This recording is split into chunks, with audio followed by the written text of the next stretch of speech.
let us start the new illustration number 4. Brought cash or rupees 10,000, stock of rupees 10,000 and furniture of rupees 5,000 and commenced a business. Cash लाए, stock लाए और furniture लाए, ये तीनों चीज़ क्या हो जाएगी? डेबिट। और क्रेडिट साइड में क्या आ जाएगा? क्रेडिट साइड में आ जाएगा आपका कैपिटल। तो अब मैं थोड़ा फास्ट करवाऊंगा क्योंकि ऑलरेडी आपने प्रीवियस एग्जाम्पल यहाँ पे अभी किया हुआ है, तो हम ये चीज़ थोड़ा फास्ट जाएंगे। सबसे पहले कैश अकाउंट आपका हो जाएगा डेबिट। कैश अकाउंट का बैलेंस कितना है? 10,000 रुपीज़, तो यहाँ पे लिख दिया 10,000। सेकेंड इज स्टॉक अकाउंट, उसी के नीचे लिख दो stock account debit, amount is 10,000 again. Third है आपका फर्नीचर अकाउंट, तो यहाँ पे मैंने लिख दिया फर्नीचर अकाउंट डेबिट। कितने रुपए का फर्नीचर था? 5,000 रुपीज टू कैपिटल। ये सारी चीजें लाके उसने क्या किया? बिजनेस स्टार्ट किया। 10 + 10 20 + 5 दैट मीन्स 25,000 रुपीज। यहां पे लिखेंगे narration being cash, stock and furniture brought into business. Clear? तो ये हो गई हमारी 1 अप्रैल की एंट्री। ओके, यहां पे मैंने ईयर और डेट लिखना भूल गया था, तो यहां पे मैंने लिख दिया 2014 अप्रैल 1। Next entry number 3, goods purchase of rupees 5,000 from Mathura traders. अब ये जो इलास्ट्रेशन है उसमें कौन सी एंट्री आएगी? उसमें असेट्स रिलेटेड एंट्री आएगी और गुड्स के रिलेटेड भी एंट्री आने वाली है। दैट मीन्स गुड्स में कौन कौन सी चीज़ें हो सकती है? परचेज हो सकता है, सेल्स हो सकता है, किसी ने परचेज किया रिटर्न किया, किसी को सेल्स किया उसने रिटर्न किया, ये सारी चीज़ें यहाँ पे आएगी। तो हम क्या करेंगे? ये एंट्री उसके हिसाब से करवाएंगे। आपको 2 थंब रूल याद रखने हैं। कौन से? Purchase account always has a debit balance and sales account always has a credit balance. Entry number 3 देखते हैं। Goods purchase of rupees 5,000 from Mathura traders. Purchase account का कौन सा बैलेंस है? अभी मैंने बोला 1 ही मिनट पहले, कौन सा बैलेंस होता है? परचेज अकाउंट का डेबिट बैलेंस होता है। तो यहां पे मैंने लिख दिया purchase account. Purchase account debit. कितने रुपए का परचेज किया है? 5,000। यहां पे मैंने लिख दिया 5,000। अब सेकेंड क्या आएगा? क्रेडिट साइड पे क्या आएगा? कैश आएगा? नहीं, कैश नहीं आएगा। क्यों? क्योंकि वर्ड कैश यूज नहीं हुआ है सेंटेंस में। ये हमने चैप्टर नंबर 2 में करा था, आपको याद होगा। अगर नहीं याद है तो फिर से चैप्टर 2 रिवाइज करो और याद कर लो। चलो, तो कैश के रिलेटेड एंट्रीज कब पता चलती है? या तो कैश लिखा हुआ होता है, या तो नेम ऑफ द पार्टी, या तो फिर कैश वर्ड दोनों नहीं लिखा होता, तभी भी हम क्या करते हैं? कैश कंसिडर करते हैं। पर यहाँ पे तो नेम ऑफ द पार्टी है, that means it's a credit transaction. तो नेम ऑफ द पार्टी ही लिख देंगे। क्या लिखेंगे? To Mathura traders. ओके, चलो मथुरा ट्रेडर्स में कितने आ जाएंगे? 5,000 रुपीज आएंगे। एंट्री लिखेंगे being goods purchased from Mathura traders, ये आप लिख देना। अब मैंने एक्चुअली फर्स्ट और सेकंड पार्ट में ये डिस्कस किया था। थर्ड पार्ट में हमने प्रीवियस एग्जांपल में सारे नरेशन लिखे हैं, पर यहां से मैं नरेशन डिसकंटिन्यू करता हूं। मैं नरेशन नहीं लिखूंगा, मैं सिर्फ आपको एंट्री करवाऊंगा। नरेशन में कुछ नहीं है, जो आपका एडजस्टमेंट में दिया हुआ होगा बुक के अंदर वही का वही यहाँ पे लिखना है। तो ये लिख के मैं उतना टाइम नहीं बिगाड़ूंगा, क्योंकि उससे क्या होगा? आपका वीडियो लंबा होता जाएगा। तो अब नेक्स्ट में मैं क्या करूंगा? नरेशन नहीं लिखूंगा, सीधा एंट्री ही कर दूंगा। नेक्स्ट है goods sold for cash rupees 4,000। बहुत इजी एंट्री। सबसे पहले सेल्स वर्ड यूज हुआ, तो सेल्स का कौन सा बैलेंस होता है? सेल्स का बैलेंस होता है क्रेडिट। तो मैंने ये क्लियर लिख दिया टू सेल्स अकाउंट। अब उसमें क्या लिखा है? Good sales for cash. Cash तो कैश आ ही गया है, तो कैश अकाउंट डेबिट कर दो। Okay, whatever comes into business will be debited. Debit what comes in आ गया यहाँ पे रूल। कितने रुपए आएंगे? 4,000 रुपीज। तो मैंने यहाँ पे लिख दिया 4,000 4,000। एंट्री नंबर 4 यहाँ पे कंप्लीट हुई। बीइंग वाली लाइन नरेशन स्टूडेंट्स को खुद को लिखना होगा, गलती मत करना, लिख देना। ओके, मैं नहीं लिख रहा, आप नहीं लिखोगे, नोटबुक चेक नहीं होगी, आपको भी ये चीज लिखनी है। Next one that is number 6। तो यहाँ पे एंट्री नंबर 6 देखते हैं। Goods purchase from Rishikesh of ₹8,000 and paid half amount in cash. अब हमने क्या किया, गुड्स परचेज, तो यहां पे एक चीज तो क्लियर है क्या, कि परचेज किया है तो परचेज अकाउंट होगा आपका डेबिट। Purchase account debit. कितने रुपए का गुड्स था, ये था 8,000 रुपीज का, तो मैंने यहां पे ले लिया 8,000। अब उसमें से क्या किया है, half of the amount you have paid in cash. तो मैंने हाफ अमाउंट कैसे पे की, कैश में पे की, तो टू कैश अकाउंट पेड किया है तो 4,000 रुपीज पेड कर दिया। दूसरा जो बाकी का है वो तो लेने का निकलेगा, तो अब जो बाकी का है तो वो जो आदमी ने जिसने हमको दिया था उसी का तो नाम आएगा ऋषिकेश। क्लियर स्टूडेंट्स, बहुत इजी एंट्री है। ऋषिकेश अकाउंट कितने होंगे, 4,000 रुपीज। ये हो गया हमारा entry number 6। Next one entry number 7। Goods of ₹1,600 return to Mathura traders. जो हमने मथुरा ट्रेडर्स से परचेज किया था वो हम क्या कर रहे हैं, रिटर्न कर रहे हैं। अब मथुरा ट्रेडर्स से हमने कैश में तो लिया नहीं था, क्रेडिट में लिया था, तो उसी को हम फिर से क्या करेंगे, अगर ये इसको रिटर्न करना है तो यही एंट्री क्या कर दोगे, उल्टा दोगे। तो ये नीचे था ऊपर आ जाएगा, लिखेंगे क्या, मथुरा ट्रेडर्स डेबिट टू, क्या लिखेंगे, परचेज लिखेंगे। परचेज तो लिखेंगे कि परचेज के बाद एक और वर्ड यूज करेंगे, परचेज रिटर्न, क्योंकि परचेज तो किया है पर आप क्या करते हो, जो गुड्स आपने परचेज किया है उसको रिटर्न कर रहे हो, तो यहाँ पे परचेज रिटर्न वर्ड यूज होगा। कितने रुपए का रिटर्न कर रहे हो, 1,600 रुपीज का, तो यहाँ पे लिख देंगे 1,600 rupees. Next one that is entry number 9। Goods of ₹600 given for prime minister relief fund. अब हमने क्या किया, हमने प्राइम मिनिस्टर रिलीफ फंड में 600 रुपीज दिए, सॉरी रुपीज नहीं दिए, गुड्स दिया है। तो हमने तो गुड्स दे दिया, चलो देते तो दे दिया, पर अब करेंगे क्या, तो आपको पता ही है, अगर आप कोई भी ऐसा गुड्स रिलीफ फंड में या तो फिर कोई भी जगह पे देते हो तो उसे क्या कहा जाता है, डोनेशन। तो सबसे पहले करोगे आप डोनेशन अकाउंट डेबिट करोगे। ओके, टू, अब ये गुड्स गया है तो एक्चुअली इसकी सेल्स की एंट्री आनी चाहिए, पर सेल्स नहीं आ सकता क्योंकि आपने ये गुड्स फ्री में दिया है।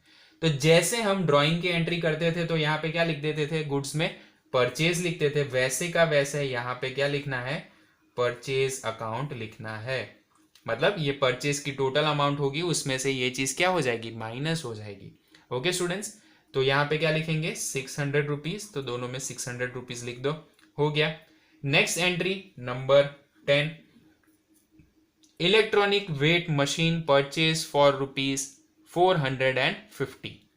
अब जब भी आप इलेक्ट्रॉनिक वेंडिंग मशीन या तो फिर इलेक्ट्रॉनिक वेट मशीन परचेज करते हो, ये आपके बिजनेस के लिए परचेज हुआ है, ये आपकी एक टाइप की असेट है, पर ये जो असेट्स है ये बहुत टाइम तक नहीं चलती, तो इसे क्या कहा जाता है, इसके लिए हम वर्ड यूज करेंगे डेड स्टॉक। क्या वर्ड यूज करेंगे, dead stock, DEADSTOCK, dead stock account debit to. अब ये चीज आपने कैसे ली है, इसका पेमेंट कुछ किया है, आपने परचेज कर दिया पर इसके लिए कुछ लिखा नहीं है, तो सीधा आंसर है, अगर कुछ लिखा नहीं है तो कैश अकाउंट हो जाएगा, अमाउंट आ जाएगी 450 rupees. That is about date number 10। Next one that is number 15। अब 15 को ध्यान से देखो। 100 shares of Shri Barsa limited purchase at 32% brokerage paid and both the payment was made by cheque. अब हमने क्या किया है, 100 रुपए की वैल्यू वाले, सॉरी 30 रुपीज की वैल्यू वाले 100 शेयर्स परचेज किए हैं। तो इसका कैलकुलेशन कैसे करोगे, 100 रुपीज की एक शेयर की वैल्यू थी, वैसे हमने कितने शेयर्स लिए, 30 शेयर्स लिए। अब 3,000 रुपए के शेयर्स तो हमारे पास आ गए, प्लस ऊपर से हमने क्या किया, उस पर ब्रोकरेज भी पेड किया, तो प्लस 2% ऑफ ब्रोकरेज। तो एक्चुअली हमने कितना पेमेंट करना पड़ेगा? 3060 रुपीज। अब ऐसे कोई भी हम शेयर्स परचेज करते हैं, ये हमारा क्या है? इन्वेस्टमेंट है बिजनेस का। अगर कोई भी इन्वेस्टमेंट होगा तो वो क्या कहाँ पे आएगा? On the debit side of the any of the account. That means ये कौन सी एंट्री होगी? ये असेट्स हुई, क्योंकि फ्यूचर में जब आप सेल करोगे तो उसके ऊपर आपको पैसे मिलने वाले हैं। तो ये कहाँ पे आ जाएगा? On the debit side. Okay, so debit what comes in, shares आपके पास आए तो यहाँ पे क्लियरली लिखेंगे क्या? यहाँ पे लिखेंगे shares of Basra limited, shares of Basra limited debit. पर वैल्यू क्या लिखेंगे? 3060 इंक्लूडिंग दी ब्रोकरेज। अब जो शेयर्स का आपको पेमेंट करना था वो आपने कैसे किया है? कैश फॉर्म में नहीं किया। कौन से फॉर्म में किया है? Through bank. तो यहां पे क्या लिखेंगे? बैंक अकाउंट लिखेंगे। दैट मीन्स अगर आप कैश की जगह पे बैंक पे पैसे जमा करवाते हो और उसके थ्रू काम करते हो तो भी चलेगा, पर कैश की जगह पे आपको कौन सा वर्ड यूज करना पड़ेगा? बैंक वर्ड यूज करना पड़ेगा। So that was about entry number 15। Next आते हैं एंट्री नंबर 18 पे। एंट्री नंबर 18 देखो students, goods of ₹4000 sold to Kedarnath. हमने क्या किया है? 4000 रुपीज का गुड्स सोल्ड किया है। अब आपको मैंने सबसे पहले याद क्या करवाया था? परचेज अकाउंट का कौन सा बैलेंस होता है? तो परचेज अकाउंट का डेबिट बैलेंस होता है। तो सेल्स अकाउंट का कौन सा बैलेंस होगा? क्रेडिट। तो यहाँ पे क्रेडिट साइड पे मैंने लिख दिया टू सेल्स अकाउंट। तो डेबिट साइड पे क्या आएगा? या तो कैश आएगा या तो पार्टी का नेम आएगा। कैश तो है नहीं, तो यहाँ पे क्या लिखेंगे? Kedarnath. Okay, Kedarnath account debit. कितने रुपए का था? 4000 रुपीज। तो मैंने यहां पे लिख दिया 4000। Next one, that is entry number 20, goods of ₹1500 destroyed by fire. अब याद करो नॉमिनल अकाउंट का rule, any type of expenses और any type of losses will be debited. तो यहां पे लिखेंगे loss due to fire account debit to. अब ये जो आपका लॉस है वो कितने रुपए का है? आपका जो लॉस है वो है 1500 रुपीज का। ओके, तो 1500 का लॉस आप कौन से अकाउंट में क्रेडिट करोगे? सेम वैसे ही जैसे आप ड्राइंग करते थे। कौन से अकाउंट में? परचेज अकाउंट में। क्यों सेल्स अकाउंट में क्यों नहीं लिया? अब आपका गुड्स जल गया तो उसे सेल्स थोड़ी ना कंसीडर करेंगे, उसको तो जो भी आपने परचेज किया होगा उस वैल्यू में से माइनस करने वाले हैं ना। Okay, so that was about entry number 20। अब आएंगे एंट्री नंबर 25। 25 में देखो, goods of ₹500 withdrawn for personal use. Personal use के लिए विड्रॉ किया। एंट्री क्या आएगी? Drawing account debit. Drawing account का ऑलवेज कौन सा बैलेंस होता है? डेबिट बैलेंस होता है। कितने रुपए? 500 रुपीज। पर्सनल यूज है, दैट मीन्स गुड्स आएगा, पर गुड्स की जगह पे हम क्या लिखेंगे? परचेज अकाउंट, और अमाउंट आ जाएगी 500 अगेन। नेक्स्ट वन 28 डेट का देखो, फर्नीचर ₹3000 परचेज फ्रॉम बंसी। सॉरी, एंट्री नंबर 22 का रह गया हमारा, sorry 22। Half of the goods return back from Kedarnath. हमने जो केदारनाथ को सेल किया था उसमें से हाफ गुड्स रिटर्न आ गए हैं। तो यहाँ पे मैं 28 की जगह पे 22 लिख रहा हूँ। आपको ये एंट्री यहाँ पे करनी है, भूलना मत। ठीक है, चलो। Half of the goods were return from Kedarnath.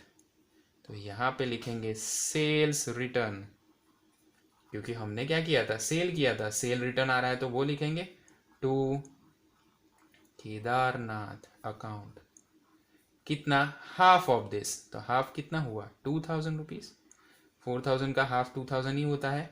चलो, एंट्री नंबर 28 अब करेंगे। Furniture of ₹3,000 purchase from Bansidhar furniture mart. हमने बंसीधर फर्नीचर मार्ट से क्या किया है, फर्नीचर परचेज किया है। Any assets you purchase, that means furniture अगर आपने परचेज किया है तो फर्नीचर अकाउंट डेबिट टू क्या आएगा, बंसीधर फर्नीचर मार्ट।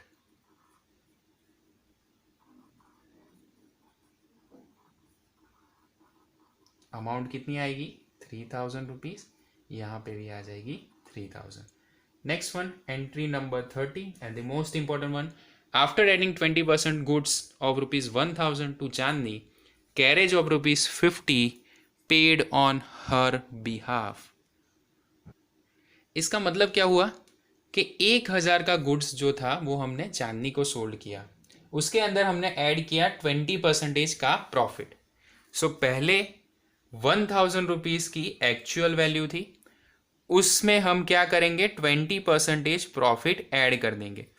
तो 1,000 के अगर आप 20% निकालो तो कितने होंगे, ₹200।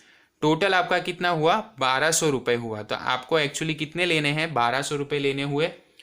पर आपने उसके साथ क्या किया, 1,200 तो लिए प्लस उसके बिहाफ में एक कैरेज का एक्सपेंस, कैरेज मतलब जो गाड़ी भाड़ा आपका होता है वो भी आपने दिया।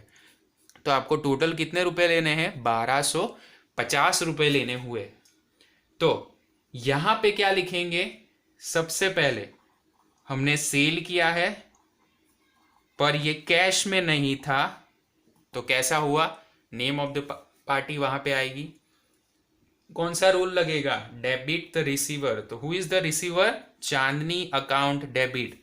अमाउंट क्या आ जाएगी, 1,250 टू सेल्स हमने किया है, सेल्स अकाउंट क्रेडिट ऑफ ₹1,200 जो हमारी एक्चुअल वैल्यू थी, टू कैश अकाउंट हमने कितना है, कैश पे किया ₹50 का, तो वो यहां पे आ जाएगा।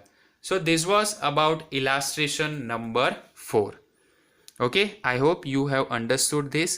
Please revise it so you can get full marks in journal entries.